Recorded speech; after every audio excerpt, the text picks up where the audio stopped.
I'm Congressman Ron Paul, a congressman from Texas. I've been in Congress for 20 years. My goal has always been to promote the cause of liberty and to obey the Constitution. I plan to do that as president as well. And do you agree with Governor Perry that Social Security is a Ponzi scheme? Well, I agree that Social Security is broke, and we spent all the money, and it's on its last legs unless we do something. One bill that I had in Congress that never got passed was to prevent the Congress from spending any of that money on the wars and all the nonsense that we do around the world. Now, the other thing that I would like to see done is a transition. I think it's terrible that the Social Security system is in the problems. It has the problems it has.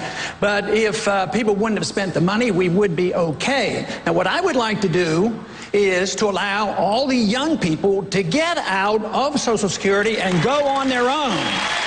Now, the big question is how would the funding occur? If you were president of the United States, would you repeal prescription drug benefits for seniors under Medicare? Congressman Paul, what about you? Would you repeal it? Well, we shouldn't have never started it. I voted against it, but that sure wouldn't be on my high list. I would find a lot of cuts a lot of other places. Matter of fact, on Social Security, it is already being reformed because the cost of living increases aren't there, so the value is going down. So, no, there's places we should cut, and we spend, and I'm not sure I can get anybody to agree with me on here, on this panel, but we spend $1.5 trillion overseas in wars that we don't need to be in, and we need to cut there and then put this money back into our economy here. And that is the only way to achieve it. Then it still wouldn't be enough in order to get some people out. What we need to do is cut the Department of Education, the Department of Energy, and all these departments and get rid of them. Then we can do it. Congressman Paul, you're from Texas. Does your governor deserve all that credit? Not quite. I'm a taxpayer there. My taxes have gone up. Our taxes have doubled since he's been in office. Our spending has gone up double. Our debt has gone up nearly triple. So, no, and 170,000 of the jobs were government jobs. So I would put a little damper on this, but I don't want to offend the governor because he might raise my taxes or something.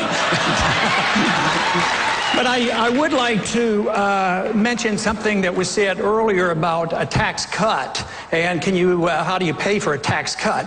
I think that's the wrong principle, because when you give people their money back, it's their money. You don't have to pay for it. That means the government owns all of our money if you look that way. All right. So we have to cut the spending, and a good way to start, there's a little embassy we built over in Baghdad. It cost us $1 billion.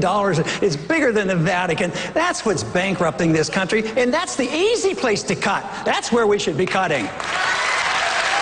Under what circumstances should a president sign an executive order, and how frequently should such an order be signed? Congressman Paul.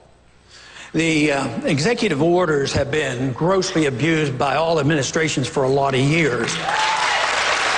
But you can't. But some executive orders are legal. When the president executes proper function of the presidency, like moving troops and other things, yes, it's done with an executive order. But the executive order should never be used to legislate. That is what is so bad. So the executive order should be taken under control, and I made a promise, if as president, I would never use the executive order to legislate. You're a physician, Ron Paul, so you're a doctor. You know something about this subject. Let me ask you this hypothetical question. A healthy 30-year-old young man has a good job, makes a good living, but decides, you know what, I'm not going to spend $200 or $300 a month for health insurance because I'm healthy, I don't need it. But, you know, something terrible happens, all of a sudden he needs it. Who's going to pay for if he goes into a coma, for example? Who pays for that? In a society that you accept welfareism and socialism, he expects the government to take care of it. What do you want? But what he should do is whatever he wants to do and assume responsibility for himself.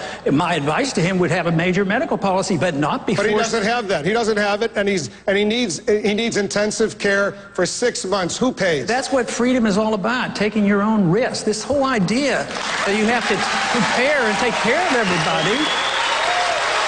But, Congressman, are you saying the society should just let him die? No. I practiced medicine before we had Medicaid in the early 1960s when I got out of medical school. I practiced at Santa Rosa Hospital in San Antonio, and the churches took care of them. We never turned anybody away from the hospital, and we've given up on this whole concept that we might take care of ourselves, assume responsibility for ourselves, our neighbors, our friends, our churches would do it. This whole idea, that's the reason the cost is so high. The cost is so high because a dump it on the government becomes a bureaucracy, it becomes special interest, it kowtows to the insurance companies and the drug companies. Then on top of that, you have the inflation. The inflation devalues the dollar. We have lack of competition. There's no competition in medicine. Everybody's protected by licensing. We should actually legalize alternative health care, allow people to practice what they want. Congressman Paul. First thing I would like to do is make sure that you understand there's a difference between military spending and defense spending. I'm tired of all the militarism that we're involved in, and we're wasting this money and getting us involved. And I agree, we are still in danger, but most of the danger comes by our lack of wisdom on how we run our foreign policy. So I would say there's a lot of room to cut on the military, but not on the defense. You can slash the military spending. We don't need to be building airplanes that were used in World War II. We're always fighting the last war.